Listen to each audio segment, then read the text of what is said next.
there are two types in parallel vectors.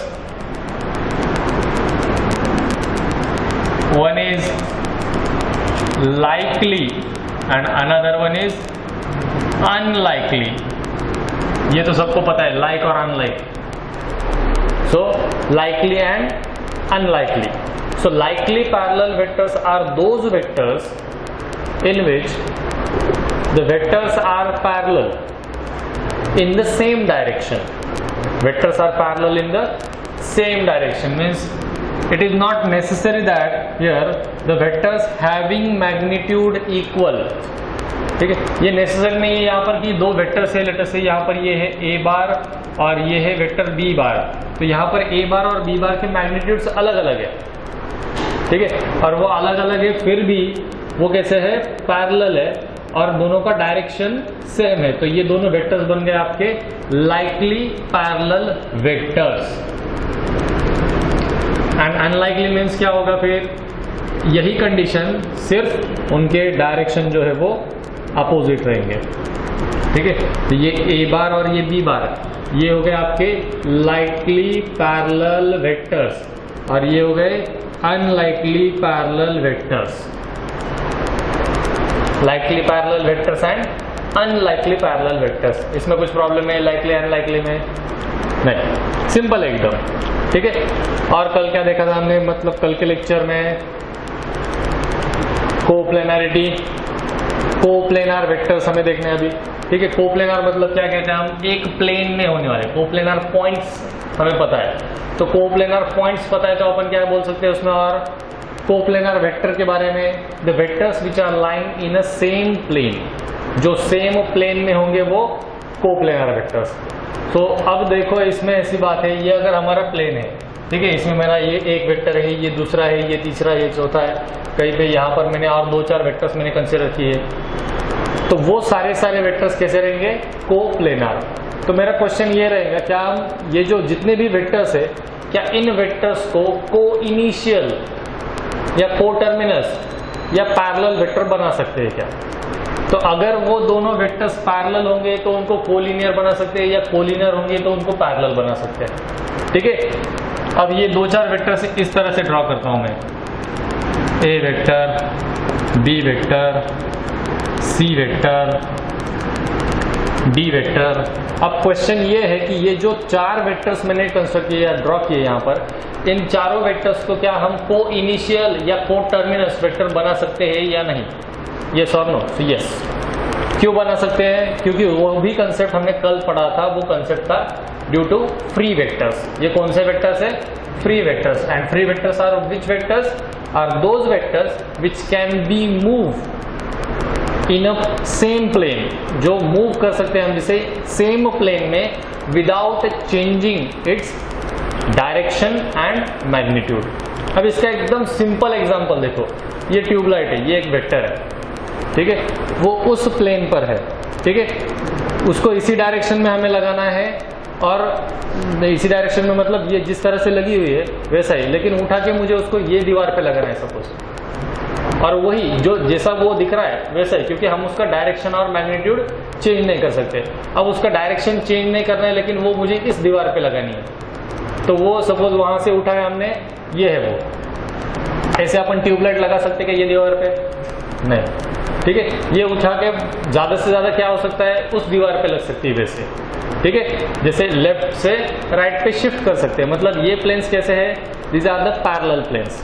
मतलब अगर आपके वेक्टर्स पैरेलल है तो आप उसको उठा के दूसरी तरफ शिफ्ट कर सकते हो। जैसे कल हमने देखा था कि यहाँ पर एक पैरेलल वेक्टर था, उसको पैरेलल में ये लाइन से उठाकर दूसरी पैरेलल लाइन में हमने शिफ्ट किया था। वैसे अगर कोई दो प्लेन्स है जो पैरेलल प्लेन है, तो एक वेक्टर एक प्लेन में से उठाकर उसके दूसरे पैरेलल प्लेन में शिफ्ट हो सकता है। समझ में आई बात? पैरेलल लाइन में भी शिफ्टिंग हो सकती है वेक्टर्स की, और पैरेलल प्लेन में भी शिफ्टिंग हो सकती है, ठीक है। तो दो पैरेलल चीजों में शिफ्टिंग हो सकती है सिर्फ। लेकिन अब दूसरी बात, ये जो मैंने बताया आपको कि ये ट्यूबलाइट इस दीवार पे फिक्स है और उसको उठा के हमें इस दीवार पे लगाना है, वो नहीं हो सकता। अगर वैसा करना है तो आपको क्या करना पड़ेगा, उसका डायरेक्शन चेंज करना पड़ेगा, करेक्ट। ये दीवार से उठा के अगर यहाँ पर लगाना है तो आपको उसका डायरेक्शन चेंज करना पड़ेगा, तो वो नहीं हो सकता। मतलब क्या है, वो दीवार और ये जो प्लेन है, ये दोनों प्लेन एक दूसरे को परपेंडिकुलर है, करेक्ट।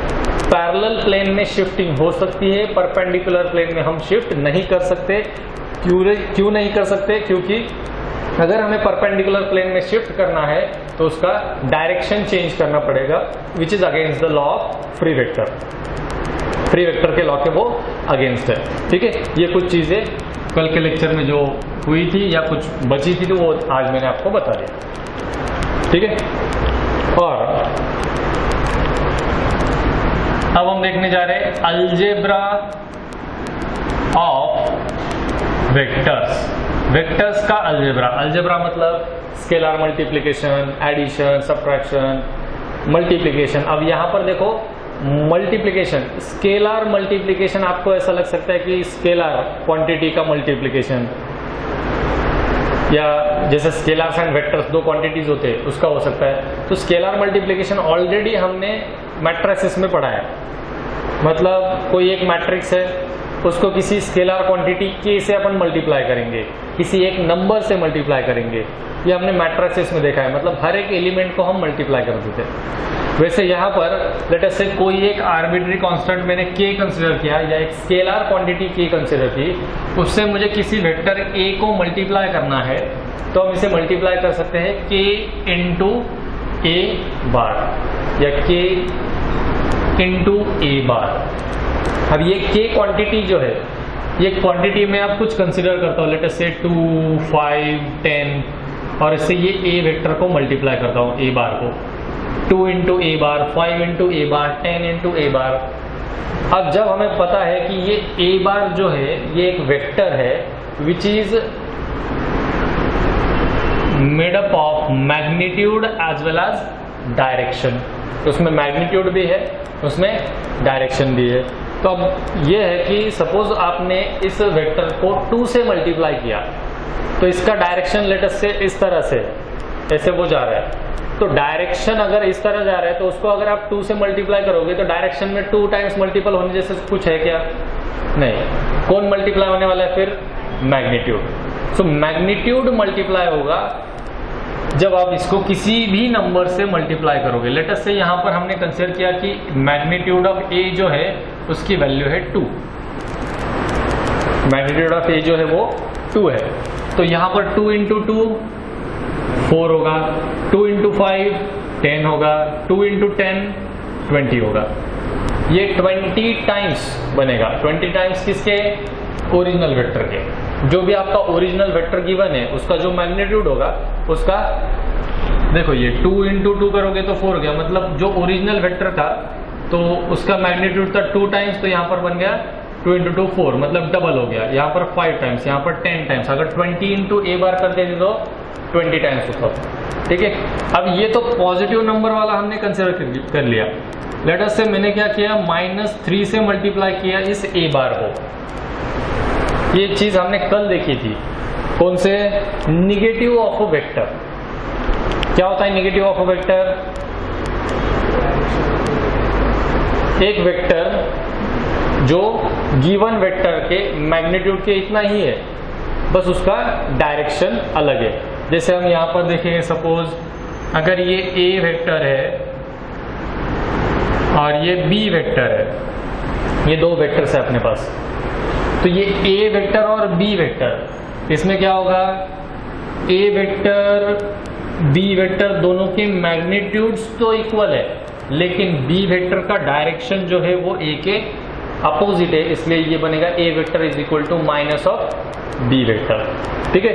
अब इसका ये रिलेशन ए और बी वेक्टर का ये लिख दिया हमने, तो यहाँ पर ये जो -3 है इससे मैग्नीट्यूड में फर्क पड़ेगा या डायरेक्शन में फर्क पड़ेगा? डायरेक्शन में, ठीक है। अगर ये 3 टाइम्स है तो 3 इंटू 2 अगर इसका मैग्नीट्यूड है तो मैग्नीट्यूड रहेगा 6 और डायरेक्शन बन जाएगा अपोजिट। जो भी गिवन होगा डायरेक्शन उसके अपोजिट बनेगा वो, ठीक है। अगर आप -3 से मल्टीप्लाई करते हो तो भी 6 रहेगा, आप अगर 3 से मल्टीप्लाई करते हो तो भी मैग्नीट्यूड 6 ही रहेगा।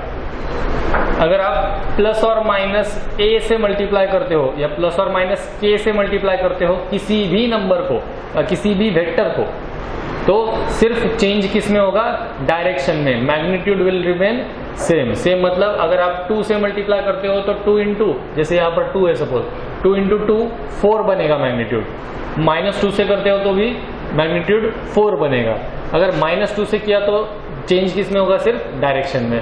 अगर वो सपोज a टू b जा रहा है तो फिर -2 से मल्टीप्लाई करने के बाद b टू a जाएगा। मतलब इनिशियल पॉइंट फर्स्ट केस में लेटर से a है और टर्मिनल पॉइंट b है, तो माइनस साइन से मल्टीप्लाई करने के बाद b will be the initial point and a will be the terminal point. ये चेंजेस उसमें होने वाले हैं। ओके, ये हो गया स्केलर मल्टीप्लिकेशन। इसमें किसी को कुछ डाउट है कि पॉजिटिव नंबर से अगर मल्टीप्लाई किया तो क्या होगा, या निगेटिव नंबर से मल्टीप्लाई किया तो क्या होगा, उसमें क्या रिस्पेक्टिव चेंजेस होंगे? मैग्नीट्यूड रहेगा सेम, डायरेक्शन में चेंज होगा अगर प्लस माइनस है नंबर तो। नेक्स्ट है अपना एडिशन एंड सब्ट्रैक्शन। तो उसमें से भी एडिशन पहले देखेंगे।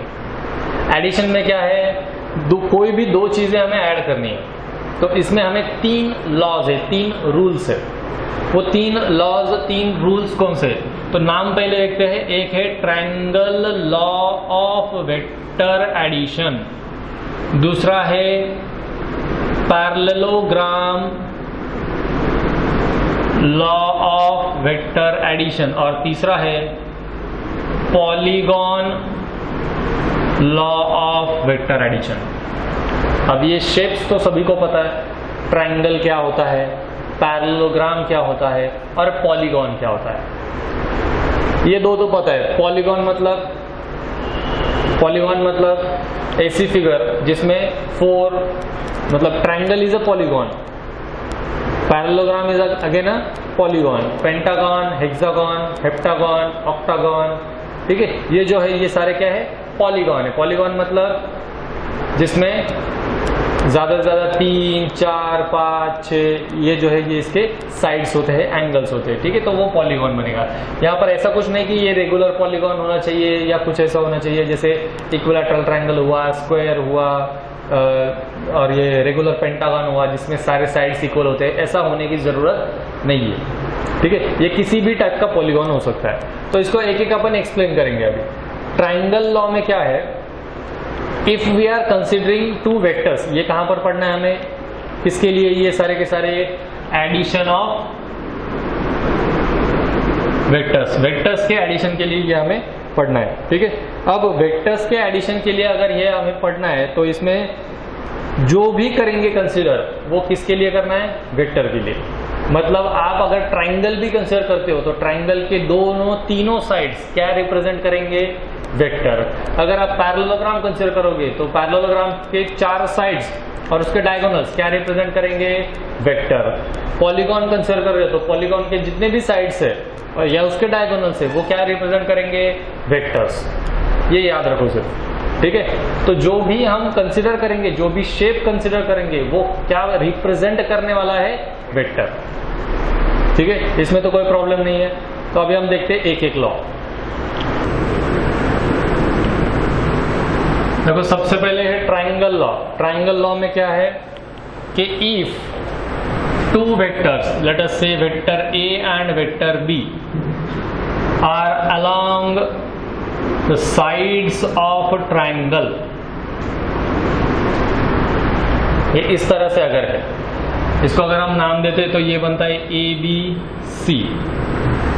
ठीक है, if 2 vectors, vector A and vector B are along the sides of a triangle, then their addition or the resultant is indicated along the third side of a triangle। जो triangle हम consider कर रहे हैं उस triangle के 2 sides के अलावा अगर आपके 2 वेक्टर्स है जिनको ऐड करना है तो उसका देखो ये एनालॉजी कैसी है कि अगर A ये आपका इनिशियल पॉइंट है, B अगर आपका टर्मिनल पॉइंट है, तो दूसरे वेक्टर के लिए B क्या बनेगा, इनिशियल पॉइंट, और C बनेगा टर्मिनल पॉइंट। ये कंडीशन यहाँ पर होनी चाहिए एडिशन के लिए। अगर ऐसा है तो इसका जो रिजल्टेंट आएगा, that resultant will be the vector AC। क्या रहेगा उसका vector, A C will be the resultant, और इसको हम लिख सकते हैं फिर ए बार प्लस बी बार। ये लॉ याद रखना है, क्योंकि सीईटी में तो कुछ आता नहीं मतलब रीजन लिखना नहीं पड़ता है, लेकिन स्टेट बोर्ड की एग्जाम जब आप अटेम्प्ट करोगे तब आपको, अगर आपने triangle law of vector addition use किया है तो वहां स्टेप के आगे लिखना पड़ता है कि by the triangle law of vector addition, by the parallelogram law of vector addition, या by the polygon law of vector addition, ऐसा लिखना पड़ता है वहां पर। ठीक है, तो ये याद रखना है कौन सा लॉ है, ये triangle law of vector addition. तो क्या है इसमें, अगर एक वेक्टर ट्रायंगल के इस साइड पर है, दूसरा वेक्टर ट्रायंगल के ये साइड पर है, तो जो रिजल्टेंट है उसका एडिशन, वो एडिशन कहां पर होता है, ट्रायंगल के थर्ड साइड पे। अगर आपने गलती से भी इसको सी ए वेक्टर लिख दिया तो क्या फर्क पड़ेगा, डायरेक्शन चेंज हो गई। डायरेक्शन चेंज हो गई मतलब इसको माइनस साइन लगेगा, मतलब ये जो ए सी था ये क्या बन गया, minus of A C vector या ए सी बार, जो कि टोटली रॉन्ग हो जाएगा। इसलिए अगर ये आपका यहां से अगर आपका वेक्टर स्टार्ट हो रहा है ए बार, ए बी बार और बी सी बार इस तरह से, तो आपका जो रिजल्टेंट है वो ए सी बार ही होना चाहिए। अब इसमें क्या करते हैं वो, कभी कभी आपको कंफ्यूज करने के लिए इस तरह की कुछ डायग्राम देते हैं, जिसमें ये है ए बार, ये है बी बार, मतलब C B bar plus B A bar, इसका हमें करना है एडिशन। तो इसका रिजल्टेंट क्या आएगा, सी ए बार। समझ में आ रहा है यहां पर सी ए बार क्यों आया, सभी को समझ में आ रहा है कि इसमें चेंज क्या हुआ, ये डायग्राम और ये डायग्राम में चेंज क्या हो गया। क्योंकि देखो यहां पर इनिशियल पॉइंट और ये टर्मिनल पॉइंट था, तो इनिशियल टू टर्मिनल ही हमेशा एडिशन होती है, और यहाँ पर भी ये C जो था ये था इनिशियल पॉइंट, फिर ये टर्मिनल पॉइंट बना, यही फिर दूसरी केस के लिए इनिशियल पॉइंट और ये A टर्मिनल पॉइंट बना। तो इनिशियल टू टर्मिनल मतलब CA, ये जो है ये वेक्टर बना हमारा।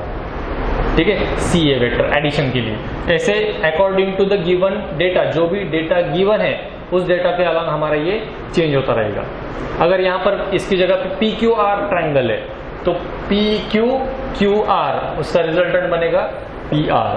XYZ ट्राइंगल है तो XYYZ तो XZ उसका रिजल्टेंट है। उसमें भी चेंज करके ऐसा भी आ सकता है AB एंड BQ, सपोज कुछ भी ट्राइंगल के कुछ भी साइड दे सकते हो, AB BQ। फिर हमें एक चीज बस याद रखनी है यहाँ पर, अगर इसमें AB और BQ दिया तो ट्राइंगल कौन सा बना, ये ABQ ट्राइंगल है। कौन सा ट्राइंगल है, ABQ। तो उसमें ट्राइंगल के नाम चेंज होने से उसके मैकेनिज्म पे या उसकी मेथड पे कुछ फर्क पड़ेगा क्या, नहीं, बाकी मेथड सेम है। ये हो गया triangle law of vector addition. अब triangle law of vector addition करने के बाद हम चेक करने वाले कि ये जो एडिशन है, क्या ये एडिशन कम्यूटेटिव है क्या। जैसे आपने नंबर सिस्टम पढ़ा था पहले 8-9 स्टैंडर्ड में, तो नंबर सिस्टम में आपने चेक किया था कि दो नंबर की एडिशन, ये एडिशन कम्यूटेटिव है या नहीं। वो कम्यूटेटिव मतलब क्या होता है, अगर A और B ये दो नंबर्स है तो कम्यूटेटिव प्रॉपर्टी मतलब क्या, A plus B is equal to B plus A। तो यहां पर भी हमें वही चेक करना है कि A plus B is equal to B plus A है क्या। तो उसके लिए हमें कुछ कंस्ट्रक्शन करना पड़ेगा इसी डायग्राम में। तो वो कंस्ट्रक्शन किस तरह का है, देखो अभी we are constructing likely parallel vectors. Likely parallel vectors मतलब कौन से वेक्टर्स, अभी बताया मैंने कौन से वेक्टर्स होते हैं, the vectors which are parallel and in same direction. तो ये जो डायग्राम है, इस डायग्राम को मैं रीराइट करता हूं इस तरह से, ये मेरा A वेक्टर है, ये मेरा B वेक्टर है, और फिर हमें क्या करना है, इन्हीं वेक्टर्स को ऐड करना था, तो ये आपका C वेक्टर बन गया। अब लाइकली पैरेलल वेक्टर्स ड्रॉ करने मतलब B वेक्टर को सेम डायरेक्शन में पैरेलल वेक्टर ड्रॉ करना है इन दिस वे। तो ये बन गया B वेक्टर, और A वेक्टर को भी लाइकली वेक्टर मतलब इसी के डायरेक्शन में आपको एक वेक्टर ड्रॉ करना है। ये मैंने ड्रॉ किया। अब देखो यहाँ पर ये था ये इनिशियल पॉइंट, ठीक है। अगर इसको वही नाम दे दे हम A B C, और इसको मैं देता हूँ डी नाम सपोज, तो ए बी सी, इसका देखो A bar plus B bar is equal to क्या मिला हमें रिजल्ट सी बार। अब दूसरा ट्रायंगल जो हमने अभी अभी कंस्ट्रक्ट किया उसमें देखो यहां से ये गए तो ये कौन था B bar plus A bar, resultant is C bar. मतलब दोनों केसेस में क्या हुआ, पहली केस में था A bar plus B bar is equal to C bar, दूसरी केस में क्या हुआ B bar plus A bar, B bar plus A bar is equal to C bar. RHS are equal, RHS are equal, therefore LHS is also equal, so we can say that A bar plus B bar is equal to B bar plus A bar. That means what? The vector addition is commutative. Vector addition क्या है या कैसा है, commutative है, या it follows commutative property, it satisfies commutative property। मतलब दो vector का एडिशन है। लेट अस से अब हम कंसीडर करेंगे p वेक्टर और q वेक्टर की एडिशन, तो p vector plus q vector is equal to q vector plus p vector. ठीक है, ये कम्यूटेटिव प्रॉपर्टी होती है, समझ में आई है। एडिशन में कुछ प्रॉब्लम है, एडिशन मतलब अभी तक हमने एक्चुअल एडिशन नहीं की, अभी हम सिर्फ ए बार बी बार के फॉर्मेट में ही पढ़ रहे। बाकी जब आगे जाएंगे, जब पोजीशन वेक्टर पढ़ेंगे तो पोजीशन वेक्टर के इसमें हमें ये पता करना है। जैसे हर एक पॉइंट को कोऑर्डिनेट होता है, वैसे हर एक पॉइंट का खुद का ऐसा अलग एक पोजीशन वेक्टर भी होता है, ये याद रखो। ठीक है, पता है ना, हर एक पॉइंट का अलग अलग कोऑर्डिनेट होता है कि नहीं। हाँ, तो वैसा ही हर एक पॉइंट का अलग अलग एक खुद का पोजीशन वेक्टर भी होता है। ठीक है, अगर ये ट्रायंगल लॉ में कुछ प्रॉब्लम नहीं तो अपन पैरेललोग्राम लॉ पढ़ेंगे। कुछ प्रॉब्लम है इसमें, पैरेललोग्राम आपके वैसे तो सामने ही है, लेकिन इसमें थोड़ा सा चेंज है। ठीक है, पैरेललोग्राम लॉ के लिए हम कंस्ट्रक्ट करने जा रहे हैं एक पैरेललोग्राम। अब ये पैरेललोग्राम होता क्यों है, तो ये ए बी सी डी ये आपका पैरेललोग्राम है। इसमें अगर आपको ए टू डी ये अगर रिजल्ट निकालना है, मतलब ए टू डी मतलब इसमें इनिशियल पॉइंट कौन है ए पॉइंट, डी पॉइंट कौन है टर्मिनल पॉइंट। ठीक है, तो ये ए डी आपको रिजल्ट निकालना है, तो उसके लिए हम क्या करेंगे, एकदम इजी है, उसमें डिफिकल्ट ऐसा कुछ भी नहीं है। देखो ए बी और बी सी ये जो वेक्टर्स है ए बी बार और बी सी बार, ये दो वेक्टर्स क्या बन गए आपके, जैसे आपने पहले कहा था, देखा था ट्रायंगल लॉ, क्या ये किसी ट्रायंगल के दो वेक्टर्स बन सकते हैं, एडजेसेंट साइड वाले बनेंगे अगर हमने यहां पर ऐसा ए सी कंस्ट्रक्ट कर दिया तो, करेक्ट। तो ये A B bar plus B C bar is equal to क्या मिलेगा हमें ए सी बार, करेक्ट। अब अगर ये ए सी बार मिला है और ये है आपका सी डी बार, देखो पैरेललोग्राम में थोड़ा सा चेंज क्या है, जो हमने ट्रायंगल लॉ में पढ़ा था, ट्रायंगल लॉ में ए बी और ये जो थे ये दोनों कैसे थे, ये दोनों लाइकली पैरेलल थे। अब ये दोनों कैसे है, अनलाइकली पैरेलल है, मतलब ये पैरेलल तो है लेकिन इनके डायरेक्शंस अपोजिट है। ठीक है, तो ये A B plus B C is equal to मिला आपको ए सी बार, और ये ए सी प्लस सी डी क्या मिलेगा आपको, देखो अच्छे से, अगर ये दो साइड से ए सी प्लस सी डी तो ये क्या मिलेगा हमें ए डी बार। ये है आपका parallelogram law of vector addition. क्या करना है इसमें, किसी भी पैरेललोग्राम हो पॉलीगॉन हो, जितने ट्रायंगल में आप उसको डिवाइड कर सको उतने ट्रायंगल में डिवाइड करो और हर एक बार ट्रायंगल एडिशन लॉ लगाओ, triangle law for vector addition लगाओ वहां पर। जैसे यहाँ पर हमने क्या किया, A B bar plus B C bar is equal to हमें मिला ए सी बार, फिर A C bar plus C D bar is equal to A D bar, और हमें वही रिजल्टेंट निकालना था, तो ये बना A C bar plus C D bar is equal to A D bar. इस तरह से हमें ये फाइनल रिजल्ट मिला। पैरेललोग्राम लॉ में कुछ प्रॉब्लम है, कुछ डाउट है तो पूछो। देखो ट्रायंगल में डिवाइड करना है और ट्रायंगल लॉ अप्लाई करना है। अब सेम ऐसे ही हमारे पास है पॉलीगॉन लॉ। पॉलीगॉन लॉ में क्या डिफरेंस है, इसमें ये 4 साइड्स है, पॉलीगॉन लॉ में 5, 6, 7, 8 कितनी भी साइड्स हो सकती है। तो अब देखो एक एक ट्राइंगल हम कंस्ट्रक्ट करते हैं। लेट अस से ये है आपका वेक्टर ए बार, ये है आपका वेक्टर बी बार, ठीक है। तो ये ए बार बी बार इनका एडिशन अगर करना है हमें, तो हम क्या करेंगे, ये बनेगा आपका ए बार प्लस बी बार। दूसरा एक वेक्टर है, ये है सी बार, ठीक है। यहाँ पर ये ए बार, ये बी बार, ये सी बार है। तो अगर इनका रिजल्टेंट निकालना है आपको, तो आप क्या करोगे, ये तो आपका है ए बार प्लस बी बार और ये है सी बार, इन दोनों का एडिशन क्या बनेगा, वो ए bar plus B bar plus सी बार। सिमिलरली यहाँ पर कोई एक वेक्टर है डी बार और ये रिजल्टेंट आपको चाहिए, तो आप क्या करोगे, ये A bar plus B bar plus C bar plus D बार। तो यहाँ पर ये मिलेगा आपको ए bar plus B bar plus सी बार प्लस डी बार। अगर हम ये बीच वाले जो डायगोनल्स है उनको अगर मैं रिमूव कर दूं,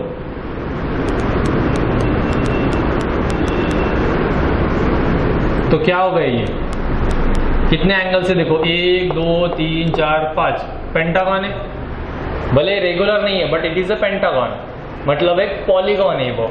तो पॉलीगॉन का अगर हमें एडिशन करना है तो हम क्या कर सकते हैं, देखो ये अगर आपका इनिशियल पॉइंट है, यहाँ पर अगर हमने नाम लिखा ए बी सी डी ई, तो अगर ए ई आपको डायरेक्टली निकालना है ए ई, तो हम क्या करेंगे, ये वेक्टर उसका एडिशन ये वेक्टर के साथ, उसका एडिशन ये वेक्टर के साथ, उसका एडिशन ये वेक्टर के साथ, डायरेक्टली 1 2 3 4 वेक्टर का एडिशन करो, आपको ये रिजल्टेंट मिल जाएगा। ये है polygon law of vector addition, ठीक है।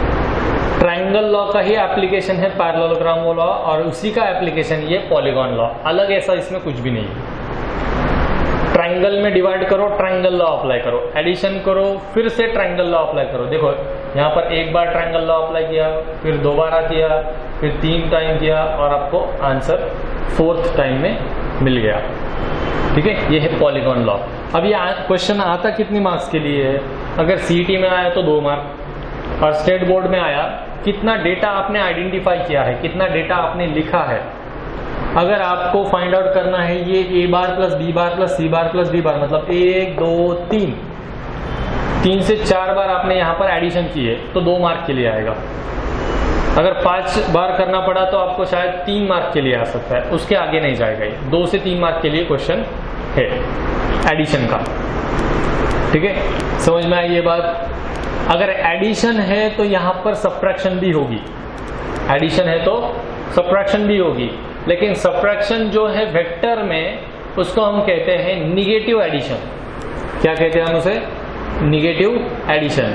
जैसे आपने नंबर में देखा था, डायरेक्टली आपने a माइनस बी किया था, 2 नंबर को अगर सब्ट्रैक्ट करना है तो डायरेक्टली a माइनस बी किया था, लेकिन यहाँ पर हमें वो क्या करना है, निगेटिव एडिशन। निगेटिव एडिशन मतलब कुछ नहीं होता, जैसे यहाँ पर ये a और ये b है, तो a और b वेक्टर मतलब a और माइनस b वेक्टर का एडिशन करना है। समझ गए, ये a और माइनस b वेक्टर का एडिशन करना है। वैसे मैथमेटिकल लॉ से अगर ये प्लस और माइनस देखा जाए तो वो माइनस बनता है, लेकिन यहाँ पर ये b अगर नंबर होगा तो वो प्लस और माइनस माइनस बनेगा, लेकिन यहाँ पर b क्या है, एक वेक्टर है हमारा, और वेक्टर में माइनस साइन क्या इंडिकेट करता है, तो उसका डायरेक्शन इंडिकेट करता है। दैट्स वाई यहाँ पर डायरेक्टली हम प्लस और माइनस नहीं कर सकते, तो हमें क्या करना पड़ेगा, ये प्लस मतलब निगेटिव की एडिशन, 2 क्वांटिटीज है, एक a है दूसरा माइनस b है, तो उसकी एडिशन करनी है हमें, ठीक है। यहाँ तक समझ में आ गया एडिशन में, कुछ डाउट है किसी को, नहीं कुछ है क्या डाउट, देखो नहीं तो टेक्स्ट बुक है, अगर होंगे आपके सामने तो देखो, नहीं है तो कोई प्रॉब्लम नहीं है। वैसे देखो अभी सब्ट्रैक्शन ऑफ वेक्टर्स आपने शायद कंस्ट्रक्शन पढ़ा है, कंस्ट्रक्शन ऑफ ट्राइंगल। 2 साइड्स का एडिशन गिवन है तो कैसे कंस्ट्रक्ट करते हैं, और 2 साइड्स का सब्ट्रैक्शन गिवन है तो कैसे कंस्ट्रक्ट करते हैं। याद है किसी को, 9th-10th स्टैंडर्ड में हुआ है ये। Construction of a triangle if addition is given, अगर एडिशन गिवन है तो हम ये अपर साइड में उसको कंस्ट्रक्ट करते थे, और अगर सब्ट्रैक्शन गिवन है तो उसको इसे लोअर साइड में हम लेते थे। वही हमें यहाँ पर अभी यूज करना है। मतलब अगर आपको वेक्टर एडिशन करनी है तो आप क्या करते थे,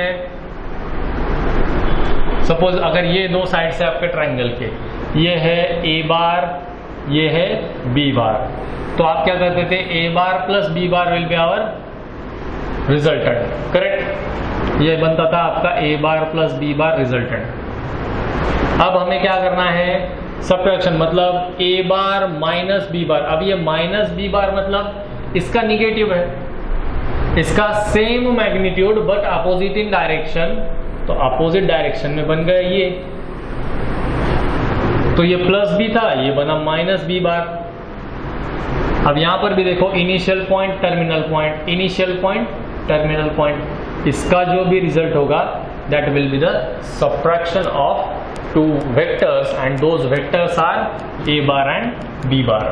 तो यहां पर इसका रिजल्ट क्या आएगा, ए बार प्लस ये माइनस बी बार, तो ये हो गया इसका सब्ट्रैक्शन ऑफ टू वेक्टर्स। यहां पर माइनस साइन क्या इंडिकेट करता है, डायरेक्शन अपोजिट है, बाकी मैग्नीट्यूड सेम है लेकिन डायरेक्शन ही सिर्फ अपोजिट है। अब जैसे अदर केसेस में आपका सब्ट्रैक्शन कम्यूटेटिव नहीं होता है, मतलब a minus B is equal to B minus A नहीं होता है, वैसे यहां पर भी a minus B is not equal to b minus A. 3 minus 4 is equal to 4 minus 3 होता है क्या, नहीं, वैसे यहां पर ये भी कम्यूटेटिव नहीं है। सब्ट्रैक्शन समझ में आ गया, सेम है, ठीक है। अब ये पूछा कैसे जाता है कि अगर आपको ए बी बार गिवन है और उसमें सी बी बार को ऐड करना है, ट्रायंगल के दो साइड से ए बी बार और सी बी बार, लेकिन अगर हम ट्रायंगल को यहां पर नाम देते हैं ये ए बी सी, तो ए बी बार है तो वो बी सी बार होना चाहिए ना, लेकिन वो क्या दिया है हमें, सी बी बार। तो सी बी बार को हम क्या लिख सकते हैं, minus of B C bar, तो ये बनेगा A B bar minus B C bar, ऐसा हमें वो करना है। ये 1 to 1 जैसे इसमें हम एग्जाम्पल सॉल्व करेंगे पोजीशन वेक्टर्स होने के बाद, तो आपको ये एकदम क्लियरली समझ में आ जाए कि ये कैसे करना है। उसमें क्या है, जैसे मैंने शायद कल बताया था आपको कि हर एक एक्सिस के अलॉन्ग एक यूनिट वेक्टर होता है, एक्स एक्सिस के अलॉन्ग एक यूनिट वेक्टर है, वाई एक्सिस के अलॉन्ग है, जेड एक्सिस के अलॉन्ग है, तो वो यूनिट वेक्टर्स है ना, उनके साथ लग के इसके पोजीशन वेक्टर बनता है। तो एक्स एक्सिस के अलॉन्ग होता है I cap unit vector, Y axis के अलॉन्ग होता है जे कैप और जेड एक्सिस के अलॉन्ग होता है के कैप। ये यूनिट वेक्टर्स होते हैं, ये आगे जाने के बाद है हमें, हर एक एक्सिस के अलॉन्ग एक यूनिट वेक्टर होता है। एक्स एक्सिस के अलॉन्ग कौन है, आई कैप, वाई एक्सिस के along J cap and Z axis के अलॉन्ग के कैप, ठीक है। कल पढ़ा था हमने यूनिट वेक्टर, क्या था उसमें, अगर ए कैप एक यूनिट वेक्टर है जो ए बार इस वेक्टर के अलॉन्ग है, तो वो ए कैप कैसे फाइंड आउट करते थे हम, A cap is equal to A bar divided by magnitude of A bar, ठीक है। जब हम पोजीशन वेक्टर पढ़ेंगे तो उसके बाद ये मैग्नीट्यूड का ये जो ए बार है, मैग्नीट्यूड ऑफ ए बार, ये कैसे फाइंड आउट करना है ये भी मैं आपको बताऊंगा। फिलहाल बस इतना याद रखो कि ये जो है ये मैग्नीट्यूड फाइंड आउट करने के लिए इस तरह से हम उसको लिखते हैं, ठीक है। अब ये एडिशन हो गया, सब्ट्रैक्शन हो गया, इसमें कुछ डाउट है, एडिशन और सब्ट्रैक्शन। अब इसका जो अगला पॉइंट है वो है पोजीशन वेक्टर। सबसे पहले तो हम पोजीशन वेक्टर कंसिडर करेंगे विथ रिस्पेक्ट टू ओरिजिन। अब ये पोजीशन वेक्टर क्या है, जैसे मैंने आपको पहले ही बता के रखा है कि पोजीशन वेक्टर जैसे हर एक पॉइंट को उसके कोऑर्डिनेट्स होते हैं स्पेशल, वैसे हर एक पॉइंट को उसका एक पोजीशन वेक्टर भी होता है। तो मैं करता हूं यहां पर कंसिडर, लेट अस से ओ बी द ओरिजिन, और कुछ एक 4 पॉइंट्स कंसिडर करते हैं हम यहां पर। 4 पॉइंट्स कौन से, यहां पर A B C and D, ये 4 पॉइंट मैंने कंसिडर किए। अब ओरिजिन से जैसे आप पॉइंट कंसिडर करते हो, पॉइंट को ड्रॉ कैसे करते हो आप, ये अगर ओरिजिन है तो ए पॉइंट से ओ ए सेगमेंट ड्रॉ कर दिया, बी पॉइंट तक ओ बी सेगमेंट ड्रॉ कर दिया, सी पॉइंट से मतलब ओ सी सेगमेंट और फिर ओ डी सेगमेंट, ये ड्रॉ कर दिया आपने। तो जैसे ओ ए पॉइंट मतलब क्या था, ए के जो कोऑर्डिनेट्स है उसमें अगर आप डिस्टेंस फॉर्मूला यूज करते थे तो डायरेक्टली आपको डिस्टेंस मिल जाता था। अब यहाँ पर ओ ए ये जो है इसको आपने ए वेक्टर कंसिडर किया, ओ बी जो है उसको बी वेक्टर, ओ सी को सी वेक्टर और ओ डी को डी वेक्टर आपने कंसिडर किया। अब हमें चाहिए पोजीशन वेक्टर, तो यही है पोजीशन वेक्टर्स। तो position vectors of any point, कौन सा पॉइंट लेंगे, अगर A point, B point, C point, D point लिया तो position vectors of respective points are A bar, B bar, C bar and D bar respectively. अगर A point का position vector हमें origin के साथ चाहिए तो वो क्या होगा, ए बार, बी पॉइंट का चाहिए तो बी बार, सी पॉइंट का चाहिए तो सी बार, डी पॉइंट का चाहिए तो डी बार। ऐसा क्यों, क्योंकि ओरिजिन का जो वेक्टर होता है वो होता है 0 बार, बराबर, वो 0 वेक्टर होता है, क्योंकि ओरिजिन के कोऑर्डिनेट्स क्या होते हैं 0,0, 3 डायमेंशन में बनेंगे 0,0,0। ठीक है, तो अगर ये 0 होता है तो इसका 0 वेक्टर होता है, उसको अपन रिप्रेजेंट करते हैं ओ बार से या 0 बार से। तो ये 0 होता है, इसलिए ए पॉइंट का position vector of let us say points A B C and D with respect to, इसको ऐसा लिखते हैं with respect to origin is A bar, B bar, C bar, D bar, with respect to origin. ये origin consider किया इसलिए ये A bar, B bar, C bar, D बार आया। अब हम क्या करेंगे, ये जो ए बी सेगमेंट है ना, ये ए बी सेगमेंट, ये ए टू बी पॉइंट ज्वाइन किया तो ये ए बी बार का हम पोजीशन वेक्टर फाइंड आउट करेंगे। देखो अब ए बी बार अगर मैंने ज्वाइन किया है तो यहां पर क्या हो गया, ये ट्रायंगल कौन सा फॉर्म हुआ, ओ ए बी। तो क्या हम triangle law of vector addition use कर सकते हैं यहां पर, तो करेंगे। कौन सी साइड है, पहले देखो O A bar plus A B bar is equal to इसका resultant O B bar, correct. ये रिजल्ट कैसे आया पता चला सभी को, by triangle law of vector addition, by triangle law of vector addition ये मिला हमें। अब इसमें से ओ ए हमें पता है, देखो ए पॉइंट का position vector with respect to origin, तो कौन सा है ये, ओ ए मतलब ए बार प्लस ए बी बार पता है क्या, नहीं, वही निकालना है हमें। ओ बी बार क्या है, बी बार। अब ओ ए का ए बार, ओ बी का बी बार, तो ए बी बार क्या मिलेगा हमें, A B bar is equal to B bar, ये ए बार को उधर भेज दिया तो माइनस ए बार। तो देखो position vector of A B bar is equal to B bar minus A bar. Similarly अब मुझे आप बताओ, ये अगर बी सी बार हमने लिया तो इसका पोजीशन वेक्टर क्या बनेगा, ये अगर ए बी बार का बी बार माइनस ए बार है तो बी सी बार का क्या बनेगा, सी बार माइनस बी बार। ये भी प्रूव कर लेते हैं, देखो इस ट्रायंगल में O B C, in this triangle O B bar plus B C bar is equal to O C bar, again by the triangle law of vector addition.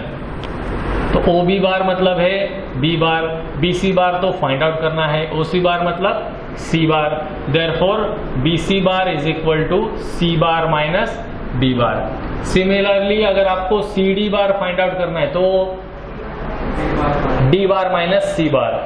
वही अगर मैं उसका नाम चेंज करके डी सी बार कर दूं तो डी सी बार अगर आपको करना है तो डी सी बार आपको फाइंड आउट करना है, पहले ए बार किया, ए बी बार किया, फिर बी सी बार किया, फिर सी डी बार किया। अब मैं बोल रहा हूं आपको मुझे चाहिए डी सी बार, सी बार माइनस डी बार। अगर उसमें सी बी बार चाहिए तो बी बार माइनस सी बार, पी क्यू बार चाहिए तो P Q bar, Q bar minus P बार। समझ में आया, ये पोजीशन वेक्टर होते हैं। अब इसमें इंक्लूड होता है पॉइंट्स और उसके कोऑर्डिनेट्स। अब समझो कोई भी पॉइंट है आपका, पॉइंट अगर 2D में है तो 2 ही कोऑर्डिनेट्स होते हैं, 2D मतलब 2 डायमेंशनल ज्योमेट्री। अगर पॉइंट है 2,3 तो इसके जो पोजीशन वेक्टर जब हम लिखेंगे तब इसको लिखेंगे 2i + 3j। अगर इसमें एक कोऑर्डिनेट मैंने ऐड कर दिया, लेट अस से 4, तो ये बनेगा 2i cap plus 3j cap plus 4k cap. अब ये क्या है, i cap, j cap, k cap? तो अभी थोड़ी देर पहले मैंने आपको बताया था, these are the unit vectors along x axis, y axis and z axis. ये x एक्सिस, y एक्सिस और z एक्सिस के अलोंग जो भी है वो यूनिट वेक्टर्स है। तो जो आपका x कोऑर्डिनेट है उसको i कैप लगाओ, जो y कोऑर्डिनेट है उसको j कैप लगाओ और जो z कोऑर्डिनेट है उसको k कैप लगाओ। ये अगले कुछ कंसेप्ट में हमें आने वाला है, लेकिन पहले आपको बता के क्यों रख रहा हूँ, क्योंकि वहां पर कुछ दिक्कत ना आए, कुछ प्रॉब्लम ना आए। समझ में आया सभी को अभी ये पोजीशन वेक्टर कैसे फाइंड आउट करते हैं? ठीक है। तो अगर आपको ए पॉइंट के कोऑर्डिनेट्स पता है, लेट अस से ये ए पॉइंट के कोऑर्डिनेट्स है, तो आप क्या करोगे, ये ए पॉइंट का पोजीशन वेक्टर है 2i cap plus 3j cap plus 4k cap, और बी पॉइंट के अगर आपके पास पोजीशन वेक्टर, पोजीशन या जो पॉइंट है वो है 3, 4, लेट अस से 7, ये आपका बी पॉइंट है। तो बी पॉइंट का क्या बनेगा, 3i cap plus 4j cap plus 7k cap. इसी को अगर मैं ये -4 कर दूं तो 3i cap minus 4j cap plus 7k cap. ठीक है। अगर ये 7 को भी माइनस कर दिया तो 3i cap minus 4j cap minus 7k cap. समझ में आ गया ये? इसमें कुछ डाउट है? जो पॉइंट के कोऑर्डिनेट्स होंगे उसके सामने बस i cap, j cap, k cap रख देना है। क्या इसमें से कोई एक 0 हो सकता है? क्या इसमें से कोई एक 0 हो सकता है? यस और नो? हो सकता है, क्योंकि कोऑर्डिनेट्स है ना। जैसे आपके XY प्लेन में आप 0,2 पॉइंट के कोऑर्डिनेट लिख सकते हो, होता है ना। x कोऑर्डिनेट 0 मतलब पॉइंट कहां पर है, y एक्सिस पे। 2,0 अगर है तो पॉइंट कहां पर है, x एक्सिस पे। वैसे यहां पर आपका x कोऑर्डिनेट, y कोऑर्डिनेट या z कोऑर्डिनेट, इन तीनों में से एक 0 हो सकता है, 2 0 हो सकते हैं या तीनों भी 0 हो सकते हैं। कोई प्रॉब्लम नहीं है उसमें। ठीक है, इतना याद रखो। आज क्या क्या पढ़ा हमने अभी? अलजेब्रा। अलजेब्रा में स्केलर मल्टीप्लिकेशन। ठीक है, scalar quantity, it might be positive, it might be negative. अगर निगेटिव से मल्टीप्लाई करते हैं तो उसमें क्या होता है, सिर्फ डायरेक्शन में चेंज होता है, मैग्नीट्यूड में नो चेंज। ओके। फिर उसके बाद स्केलर के बाद addition, addition of 2 vectors. 2 vector का एडिशन करना है तो पहला लॉ था triangle law of vector addition, फिर उसके बाद parallelogram law of vector addition, फिर उसके बाद polygon law of vector addition. Triangle law में क्या होता था, अगर कोई भी वेक्टर ट्रायंगल की 2 साइड्स के अलॉन्ग है तो उसका जो रिजल्टेंट है वो 3rd साइड पे रहेगा। तो a बार और b बार, अगर ऐसे आपके पास 2 साइड्स है तो उसका रिजल्टेंट बनेगा a bar plus b bar along the 3rd side of triangle, जैसे यहाँ पर इस डायग्राम में हमने दिखाया। फिर पैरेललोग्राम लॉ में क्या था, पैरेललोग्राम लॉ में था if a bar plus b bar plus c बार ये अगर है तो इसका रिजल्टेंट क्या बनता था आपका, यहाँ पर ये। ठीक है, और ऐसा ही सेम रिजल्ट आपका बनता था फिर पॉलीगॉन में। पैरेललोग्राम का ही एक्सटेंशन पॉलीगॉन लॉ था। ठीक है। फिर देखा हमने सब्ट्रैक्शन। सब्ट्रैक्शन मतलब क्या होता है, निगेटिव एडिशन। ठीक है, सब्ट्रैक्शन में ये जो वेक्टर है इसी वेक्टर का अपोजिट डायरेक्शन वाला वेक्टर होता है तो उसको हम ऐड कर देते हैं, जो भी होगा वो आपको आंसर मिल जाता है। ये इसके एग्जाम्पल, जैसे हम एक्चुअल में एग्जाम्पल लेंगे वैसे ये एकदम क्लियर हो जाएगा, कोई प्रॉब्लम नहीं आएगा आपको। और फिर देखा हमने position vectors with respect to origin. अगर ओरिजिन के साथ किसी भी पॉइंट का पोजीशन वेक्टर लेते हो आप, तो A पॉइंट है तो A बार उसका पोजीशन वेक्टर होगा, B पॉइंट है तो B बार होगा, C पॉइंट है तो C बार, अगर P पॉइंट है तो P बार उसका पोजीशन वेक्टर होगा। Always remember this position vectors are represented by small letters. जहां कहीं भी हम इसका ये पोजीशन वेक्टर यूज करेंगे तो उसको स्मॉल लेटर से ही यूज करना है। अगर पी क्यू बार आपका वेक्टर है, पी क्यू बार, तो इसमें हम इसका पोजीशन वेक्टर कैसे निकालते थे, क्यू बार माइनस पी बार। तो ये पी और क्यू क्या होने चाहिए, स्मॉल ही होने चाहिए। जैसे यहां पर हमने किया A B bar is equal to B bar minus A bar, तो ये बी बार और ए बार स्मॉल थे। ये भी यहाँ पर ए bar B bar C bar D बार जो कुछ भी हमने इसमें फाइंड आउट किया वो पूरे कैसे थे, स्मॉल लेटर में। तो इतना याद रखो, अगर पोजीशन वेक्टर आप शो कर रहे हो तो वो स्मॉल लेटर में होना चाहिए। और अगर उस सेगमेंट के 2 पॉइंट यूज कर रहे हो, जैसे यहाँ पर हमने ए बी सेगमेंट का ए और बी पॉइंट यूज किया, यहाँ पर ओ ए सेगमेंट का ओ और ए पॉइंट यूज किया, तब ये हम कैपिटल लेटर में यूज करते हैं। जैसे सेगमेंट का नाम लिखना हो तो वैसे हम यहाँ पर यूज करते हैं। ठीक है, कुछ प्रॉब्लम है अभी आज जो भी पढ़ा उसमें कुछ प्रॉब्लम है नहीं? एक्सरसाइज है इसके आगे, इसके अगला कंटेंट क्या है?